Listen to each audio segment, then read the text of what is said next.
సుబ్రహ్మణ్యేశ్వర స్వామి వారి యొక్క మూర్తి వంక అదే పనిగా చూసినా కూడా సత్సంతానం కలుగుతుంది.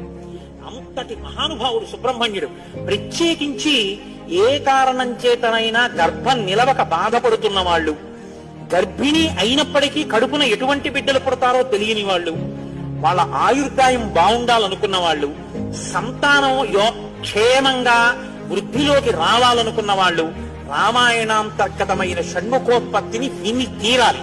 ఇది చెప్పడం కోసమే వాల్మీకి మహర్షి ఫలశ్రుతి చెప్తూ ఓ మాట చెప్పారు. ఏష తే రామ గంగాయ విస్తరో విహితో మయా కుమార సంభవశ్చైవ ధన్యః పుణ్యస్తథైవ చ.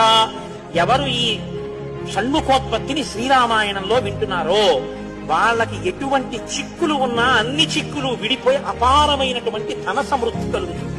సుబ్రహ్మణ్యేశ్వర స్వామి వారి యొక్క మూర్తి వంక అదే పనిగా చూసినా కూడా సత్సంతానం